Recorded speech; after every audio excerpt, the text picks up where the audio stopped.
All right.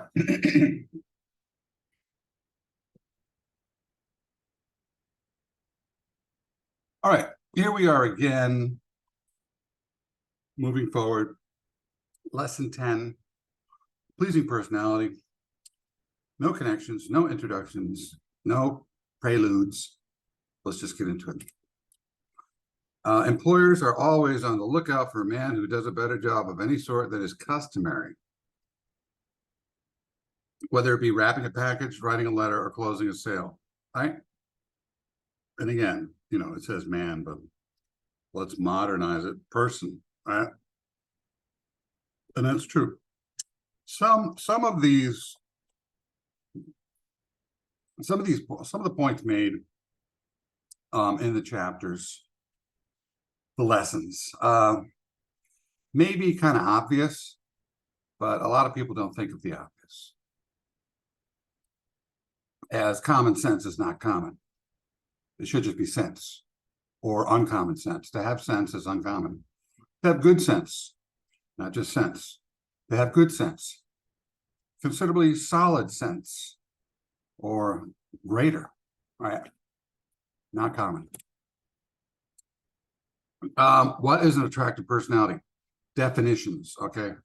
One thing I teach my clients, my students, anybody who will listen, is that first and foremost, it's about definitions. There's a video.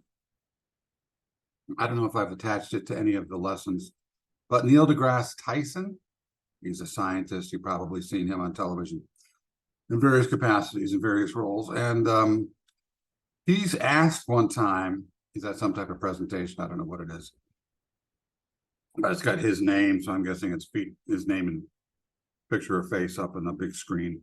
So it's a part of his self-promotion, or I would assume. And a young person asks from the audience, do you believe in UFOs, right? And it takes him about 10 minutes to answer that question. And first of all, he has to qualify it. And this is what good critical thinkers do. This is what good thinkers do. You don't just jump right in. You see him pause. And he goes, first of all, UFO, the U. So he's defining, right? In the chapters of most of the books, at least at the beginning, in the introduction, the prelude, most of the authors who are worth their weight in gold or worth their salt have something in the introduction that is definitional, right? Sometimes the authors will explain what it is that they're attempting to cover, promote, allow you to access, so forth, right?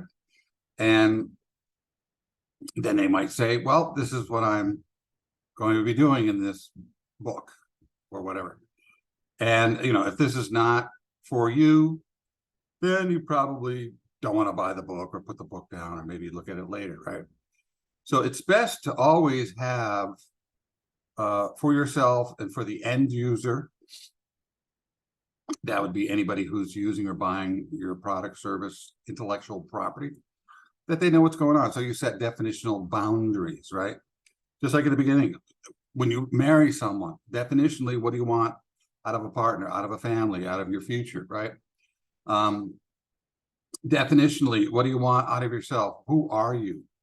What are your basic natural tendencies, inclinations, desires, abilities, gifts, all of that innate stuff that you're born with, right? What are those things? And then figure them out, devise a plan to train yourself, acquire knowledge, skills, attitudes through courses, through a degree, through a 2-year, 4-year degree, through a 1-year degree, technical degree, take some classes independent of any degree, read some books, watch some webinars and seminars and whatever, listen to DVDs, listen to CDs, watch DVDs, right? Whatever you need to build up that knowledge base, database, in order to achieve the goal that you want to achieve based on who you are definitionally. So definitionally, What is an attractive personality? A personality that attracts. But what causes a personality to attract? Let us proceed to find out. Your personality is the sum of total of your characteristics and appearances which distinguish you from others. So characteristics, right? What is your character? What is your Briggs-Myers typology test, right? The clothes you wear, the lines in your face, the tone of your voice, the thoughts you think, the character you have developed by it. Those thoughts all constitute parts of your personality. Whether your personality is attractive or not, it's another matter. By far the most important part of your personality is that which is represented by your character, and is therefore the part that is not visible. The style of your clothes and the appropriateness undoubtedly consists of a very important part of your personality. Appropriateness, right? But it's true that people form first impressions of you from your outward appearance, and there's some truth to that. Some people may say, well, that's shallow. People shouldn't be shallow. Well, people are people, and people do that. You know, good or bad or indifferent, doesn't matter. People do that, have a tendency to do that, always have, are, and always will. So, you know, whether or not you think it's good, it's moral, it's ethical, it's right, doesn't matter, right? Because people do it. You're not going to stop them. You're not going to change them. No, they haven't changed hundreds, thousands of years. You're not going to change them, no matter how much you bitch and moan and complain. So that's nothing. I see people on the internet do this frequently, you know, online, offline. But, you know, in recent years, especially with COVID, most of our experience has been online, right? So you see this, you know, people will complain, you know, I don't know why this person does that or allows that person to do this or that. Well, that person is not you. You know, if that's something that is a problem to you, then don't let it happen to you. Most people, you know, some people don't even know what you're talking about. They don't see what you're talking about. They don't have a problem with what you're talking about. They don't have a difficulty or see, you know, an issue from your perspective. Just because you think that way or have experienced life that way doesn't mean that everybody else does, right? The world does not revolve around you, right? And this is a frequent problem online, especially when you see like parenting videos and kids doing things. Well, as a parent, I wouldn't, blah, blah, blah, blah. You know what? So what? You know, you may not, maybe the parent who is parenting doesn't care. That's not a major issue. What you're talking about or grieving about or worrying about or focusing on is not a major issue to that particular parent, right? So that's not good thinking. That's not solid thinking. That's not critical thinking. That's not strong thinking. That's weak thinking. That's anecdotal thinking, I guess you could say, based on one perspective or view or experience, right? It's terrible thinking. It's childish. It's infantile. It's weak. Right, so you don't want to be of that category, right? Even the manner in which you shake hands form an important part of your personality and goes a very long way towards attracting or repelling those whom you shake hands. This art can be cultivated. The expression of your eyes also form an important part of your personality, for there are people, and they are more numerous than one might imagine, who can look through your eyes into your heart and see that which is written there by the nature of your most secret thoughts. The vitality of your body, sometimes called personal magnetism, also constitutes an important part of your personality, and so forth, right? So that's one thing that I had to develop. I remember one time when I was very young, maybe 16, 17, I'm tall. I'm about 6'3", 6'4", roughly. And when I was younger, I remember I didn't know until I saw myself. I was walking by a building, and the glass in the building, well, you know, it's like a mirror. So it was reflecting back everything coming exposed to the glass. And I saw myself, and I was kind of like, you know, bent over, kind of looking down. I said, that's ooh, I don't want to, what's going, no. I don't like that, right? So it was at that point, or shortly after, I think, that I really made a concerted effort to change my game, you know, and it takes a lot of work. It really takes a lot of building yourself up in here, you know, the mind and spirit, soul, the emotions, the intellect, whatever, all that's in here. And it takes a long time, right, to really be in control of yourself and to not allow others to affect you, to change your attitude. You know, you see this often on the roadways, where people, when I pull up to a car, I say to my people in my car, I said, you see this car traveling relatively slow? I'm going to pull up to it, pause, and then I'm going to go past them, right? And I will change their pace. I will dictate to them their pace, my required pace. So I do that, and then they go past. Or sometimes I see people when I'm driving, another car will go by fast, and then all of a sudden they were going slow, and all of a sudden they pick up and start going fast. I maintain my pace. Why should I be so weak and simply allow others to dictate to me, even if it's driving habits or driving speed, driving mentality temporarily? Why should that be dictated to me, right? So people, unfortunately, too many people, way too many people, and this is a very counterproductive, weak type of thinking or being or acting, right? You want to be in control. You want to have self-control. You want to have some forward movement. You want to keep yourself in control. You want to be the one in charge, in control. You want to be a leader, all those things, right?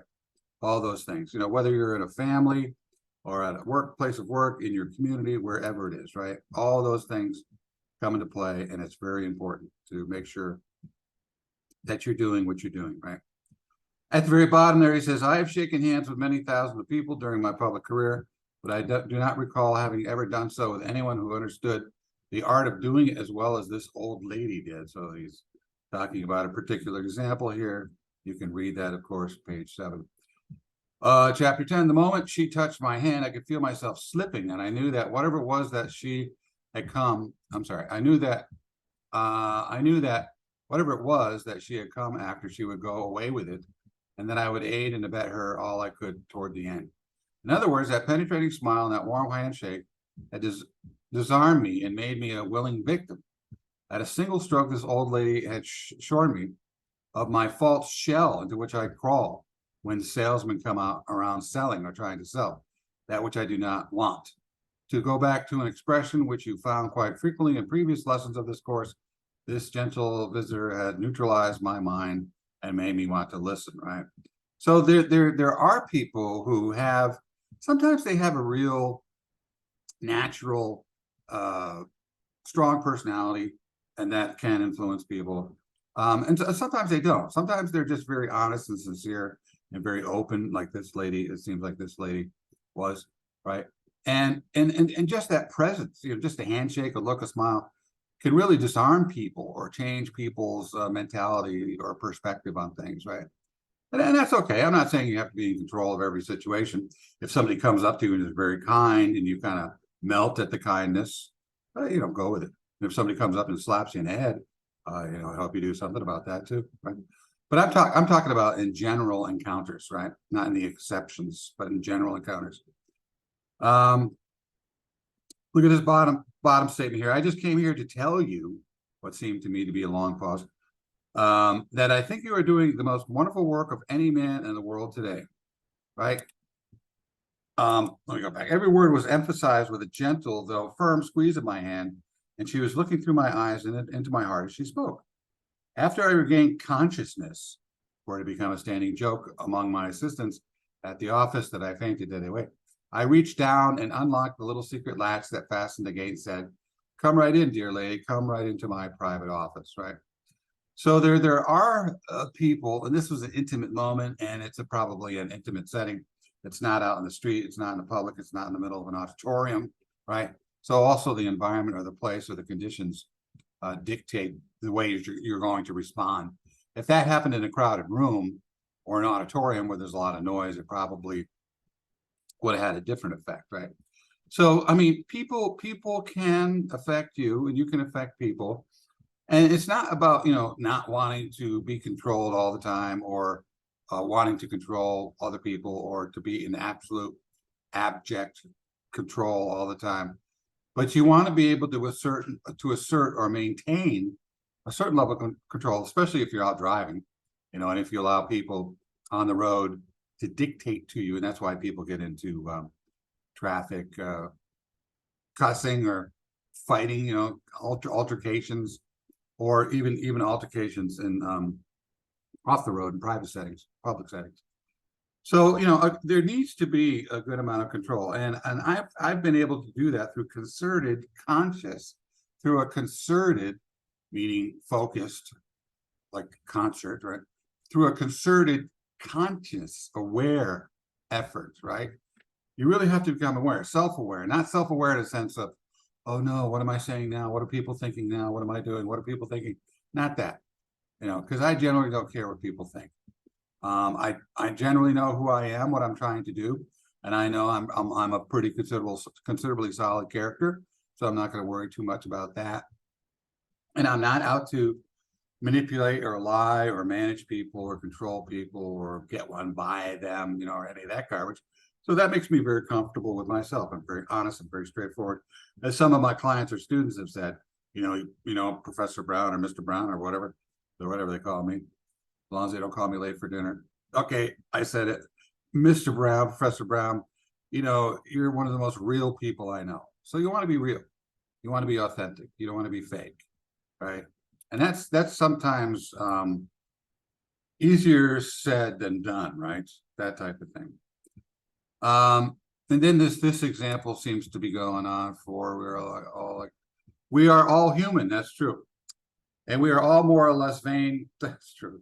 We are all alike in this respect. We will listen with intense interest to those who have the tact to talk to us about that which lies closest to our hearts, right?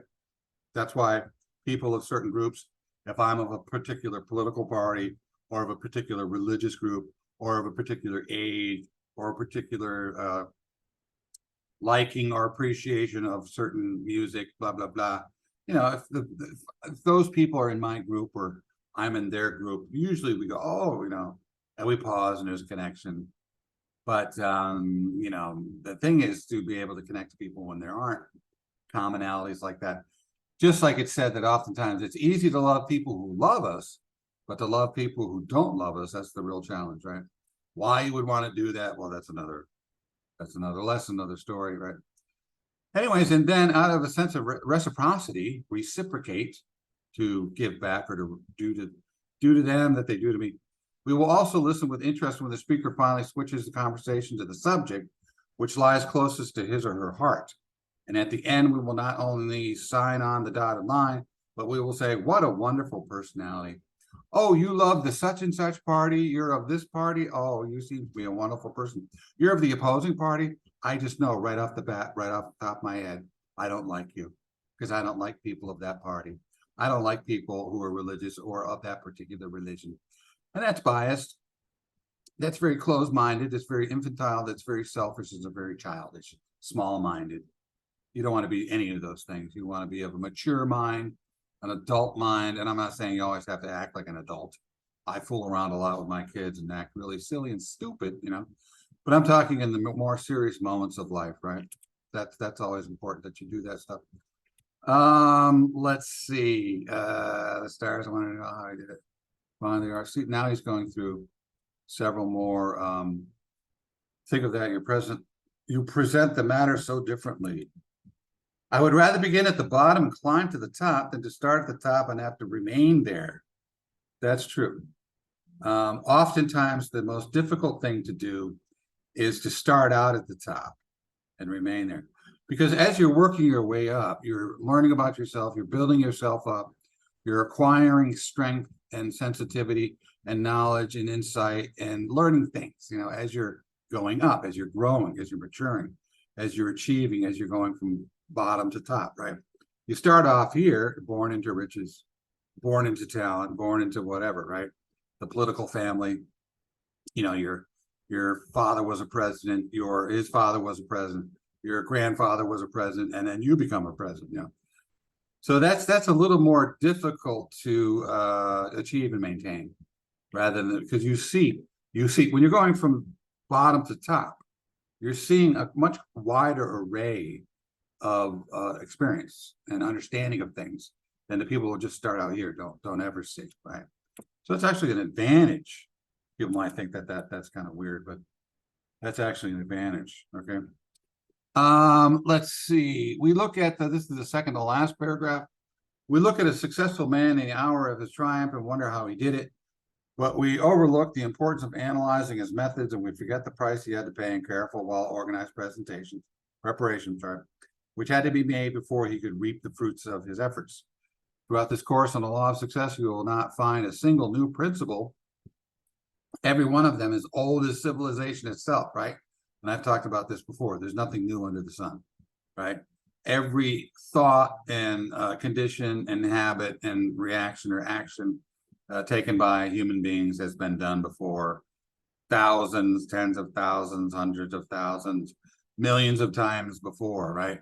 There's really, really very little that's sort of totally new under the sun. Everything that comes out is basically kind of a readaptation of that which has come before it. Even in music, I grew up listening to music, my rock music, and I used to think all that stuff was new. Wow, this new music is really great. Then I found out that most of that music that I listened to was founded in traditional blues and jazz and funk and concepts, musical concepts that have been around for some time, right? And even stuff that I listen now, as I've grown, I've gotten older, and I hear certain stuff come out, and I go, oh, that's just a rehashing. I forget who the artist was.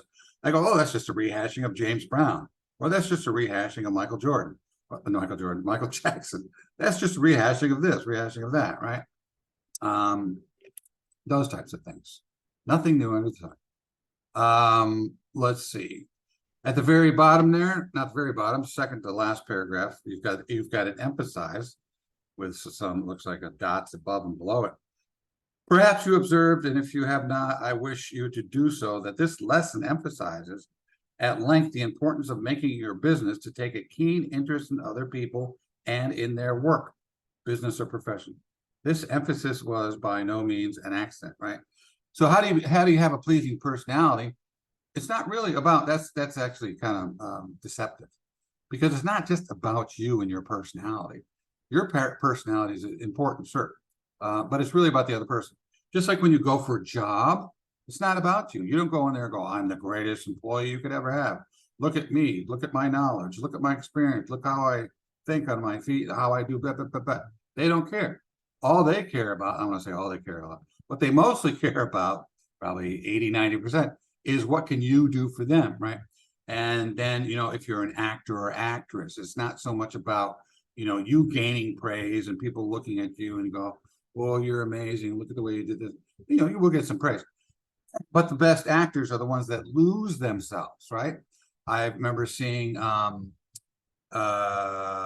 Will Smith play Muhammad Ali. I said, Will Smith is not there. Or Jamie Foxx play certain characters. Who was it? I can't think of his name now, but it was the blind piano. Ray Charles, right? Jamie Foxx played Ray Charles, and there was no Jamie Foxx, right?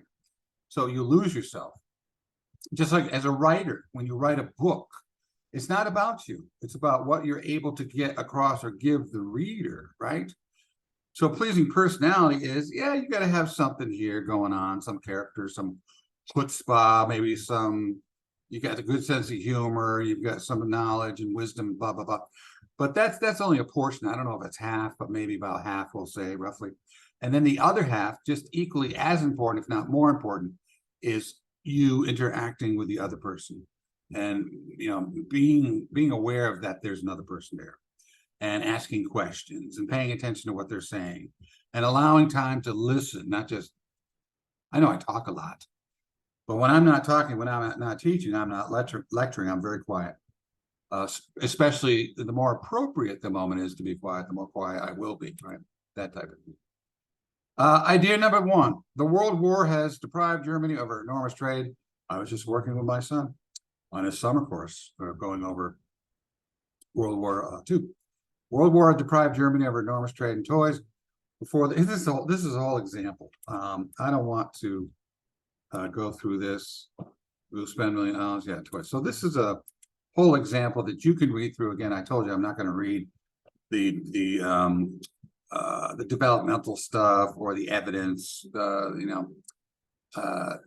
can read through this. Let's go to the next thing. It is better to be a big man in a small town than to be a small man in a big town, and ever so much wiser. Yeah, those kind of like parallelisms, right? Ask not what your country could do for you, but what you could do for your country, right? Those are very good at getting to to the point, making a comparison. It is better to be a big man in a small town than a small man in a big town, and ever so much easier. That's very true. Plan number 2, this will be of interest only to the man or woman who has self-confidence and ambition to run the risk of making a big income, which we may add most people have not. So if you're not interested in that, then skip through it. If you're interested, read through it. Plan number 3, this plan can be put into operation by almost any man or woman. So this is probably more directly relevant to most people, of average intelligence and with but little preparation. Go to any first-class printer and make arrangements with him to handle all the business. So you can read through these examples. You can see in regards to pleasing personality, and you can enact these things out in real life, or maybe draw them out, or draw them up in your mind's eye and create some type of model, I guess you could say, in your mind's eye in a personal way. Or you can act them out, I don't know, with your friends. I don't know. So there's all these different things. Again, I don't teach these lessons. Aspiration is greater than realization because it keeps us eternally climbing upward towards some unattained goal, right? And there is a lot of truth to that, right? I think that's why my friend, I think I told you about my friend the other day. She's a serial entrepreneur. She likes to buy or start a business and then develop it, get it off the ground, and then sell it. And she's done that like at least 9, 10 times maybe. So she's into the aspiration, right? Because once she realizes it, right, it's done. So what am I going to do? It's the same thing over and over again. Well, I want to start over again. So I want to aspire now to do something new, right? That type of thing. So that whole example. Congratulate yourself when you reach that degree of wisdom which prompts you to see less of the weakness of others. This is great. And more of your own, for you will then be walking in the company of the really great. So yeah, and it's not that you want to be a good person by, not pointing out other people's weaknesses, but making sure you fix yours. And, of course, that's good. There's some truth to that, right? But it's really about, sorry, I hate to say it, not in a selfish sense, but in a self-interested sense, a self-building sense. You want to go in here and do that, right? Because you want to, again, it's all about fixing and solidifying and cementing what's in here, right? Because whatever you build in here, heart, head, heart, soul, whatever you build in there is the stuff of which is your character, which is what you use. It's kind of like your tool or your hammer, and forging or building or moving your way through life, accomplishing whatever it is you need to accomplish, from the smallest to the mid to the big, right? To the grand, that type of stuff, right? So most of these lessons are very constructive in that sense. They're very applicable across the board, right? Very generic or general. Even though, again, this and most other books focus on success or high achievement are usually geared towards like salespeople or those people in finance or high finance, or business people, entrepreneurs, But, these concepts and principles, just like in Thick-Based Blackheart and the other texts that I'm going to present to you over the coming months or years, however long it takes me, they're really principles that are very general, and this pretty much anybody can use them, right? A lot of examples in here, right? We've got Caesar, Anthony, right? Again, I'm not going to go through, you can read through all the details. The word educate has its roots in the Latin word educo, which means to educe, to draw out, to develop from within. Maybe this is where I got the idea from. I don't know. I haven't read this in like 10 years. The best educated person, is the one whose mind has been the most highly developed, right? And you're not just developing your mind. You're not just trying to become smarter, more knowledgeable, more intellectual, but you're also trying to develop character, right? Are you kind, compassionate, caring, giving, realistic, down to earth, pleasing personality? Or don't be snotty, don't be selfish, don't be egomaniacal or vain, or all of the nasty stuff. You want the, and again, there's these lists. I think I showed you one in one of these chapters in the way back in the beginning. And there's another one in Thick Face Blackheart, which I will go through again.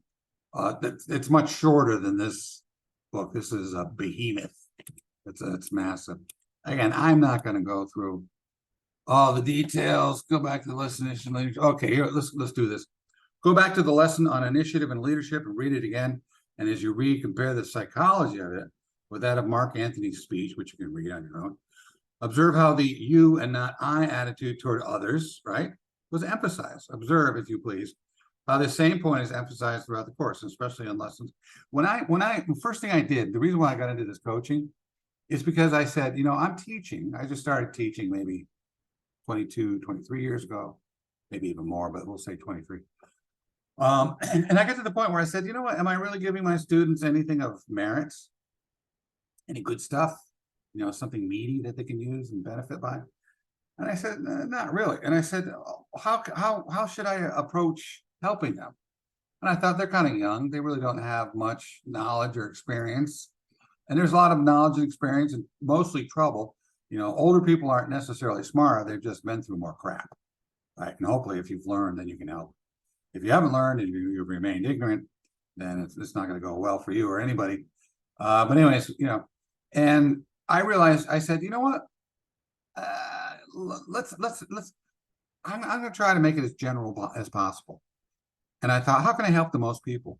Well, I said, well, what do most people, and I was thinking about my students at the young age, what do most people need most of the time in most situations, right? Because if it's something that most people need most of the time in most situations, then it has some value, right? If only a few people need what I'm talking about here, and a small group of people need what I'm talking about in this case, over here, and blah, I'm just kind of patchwork, right? But my program and what I'm teaching you and what I'm teaching and coaching people on really is applicable to all people. Like the first thing I talk about is education. Who doesn't go through education? Majority of people, right? At least go to high school. So education, is ingrained in us. A lot of people, 34% people go to college. There's a lot of other people who get educated or learn through technical schools or programs or apprenticeships, right? So most people who are doing something or anything, I was watching Pawn Stars, PAWN, Pawn Stars, about Rick and Chumley in Vegas. And Rick owns the pawn shop, and he has his two sons. Actually, I think it was his dad that owned it originally. So he has his two sons working with him, right? And the thing is that, he's the reason why he's so good at what he does. Well, he's knowledgeable about what he's talking about too, as well. But the reason why he's so good about what he does is the fact that he's good with people, right? Pleasing personality, not stellar or spectacular in his ability to deal with people, but still he's pretty good at dealing with people, right? So again, this is a very essential skill. That's not really knowledge. You do have to have a knowledge, but it's really a skill, right? Being able to interact with people, right? On a way that is not highly abrasive, I guess we could say, pleasing. It's not about bending over backwards and trying to help everybody, because that's impossible. But doing what you can within the allotted time and energy that you have, right? Even if it's in a small capacity, that's fine. If you don't have the time or the focus, or much of life is demanding that you spend more time outside of that profession or outside of helping that person, right? Then that's fine. I must call to your attention, however, to the fact that Mark Antony's appeal, I'm in the second to last paragraph, to the self-interest of the Roman mob was of the crafty type, and was based upon the stealth. Stealth is kind of like secretly, stealthily, quietly, with which dishonest men often make use of this principle, and appealing to the cupidity, not stupidity, cupidity and avarice of their victims. You got to look those words up. Cupid right? Look at the root of the word, Cupid, cupidity, right? And avarice of the victims. What does it mean? Well, right there, we probably, if you want to learn some critical thinking skills or some analytical skills. If I'm, reading this and I don't understand those two words, I definitely want to look them up, because comprehension, the more and more you don't understand, and that's got to do with vocabulary and anything else that you don't understand, right? The more and more that you don't understand, the more and more inaccurate your understanding or picture is of whatever it is that you're reading or focusing on, or learning, right? So guess what most employers want? They want people with accurate, detailed thinking. So practice it. Just practice being a detailed thinker, right? And it's a very valuable skill. You want to get the job, you want to keep the job, right? While Mark Antony displayed evidence of great self-control and being able to assume at the beginning of his speech an attitude toward Brutus that was not real, at the same time, it is obvious that his entire appeal is based upon his knowledge of how to influence the minds of the Roman mob through flattery, right? And, I'm guessing, I don't know if the mob was in a weakened state mentally or something, or they were more prone to be open to BS or whatever. But, I don't know if you can really do that much, because most people, maybe people are more savvy now, but I don't know if that's true. People are people. But anytime you're manipulating people, you got to be careful, because that will oftentimes come back on you, right? I have great wealth that can never be taken away from me, that I can never squander, that cannot be lost by declining stocks or bad investments. You know what he's gonna say? I have the wealth of contentment with my lot in life. Contentment, right? I pretty much have that. And when I come across problems or issues, I'm dealing with one or two issues or problems right now that are kind of rocking the boats a little more than the average problem would, right? So we're getting into a couple of problems or issues or concerns right now that are kind of rocking the boat with some force, right? But I can tell you that I don't allow it to take me down too long. I may spend a few hours or half a day just kind of shell-shocked by what's happening, but generally because I'm solidified in here, right? I have great contentment in here. I have great contentment in myself, in who I am, in my understanding of relationships with people. I'm pretty honest and sincere. That very solidified with that. I have a great wife. I have a good family. I have a good community, good fellow people of faith and so forth, right? So all of that helps to anchor me and stabilize me. That's what you need, right? That's another thing you need, to be anchored and stabilized. So a good portion of that you can do by yourself, but then there's the other portion that you need, where you need people, right? Outside people to help anchor you, right? All works hand in hand. The first step in character building is rigid self-discipline. And both the second, I'm in the, the third paragraph there.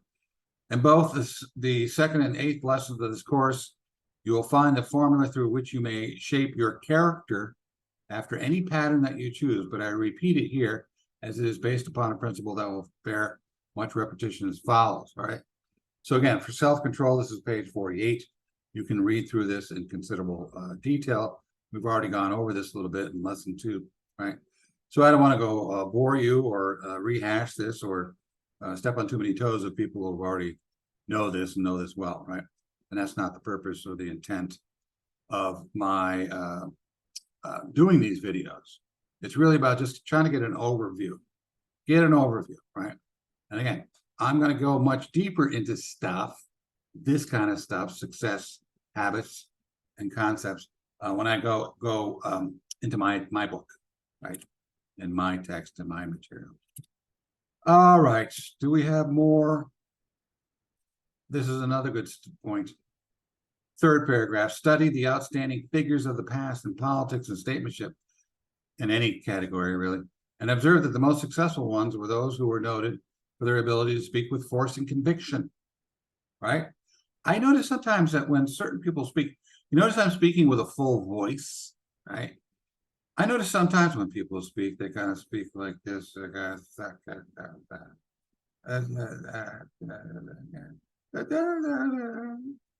you know what I'm saying? And that's not really confidence. You're not instilling confidence in other people when you're speaking like that, or being yourself, or really having this all solidified in here, really solidified in your set, content. You know who you are, right? You're not trying to fool and lie and steal and cheat and backstab and manipulate, right? That's the stuff that empowers you, right? A proper moral or ethical bent, perspective, mindset, grace, whatever you want to call it. Enthusiasm is the mainspring of the soul. Keep it wound up and you will never be without power to get what you actually need. Why do you have enthusiasm? For all the things I've talked about and more. Just go back and listen to all the videos I've gone over. I think no man has the right to strain the relationship of friendly acquaintance to the breaking point by asking or expecting of a friend that which might prove to be a burden to a friend. Might like that.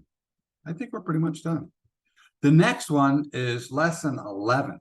I'm going to see if I can maybe cut down, since I've really given you a lot of background and additional information, not only to this particular content or material in each one of these chapters or lessons, but I've also been trying to, connect to previous lessons or connect the lessons to the overall concept or concepts that I'm trying to present to you, right?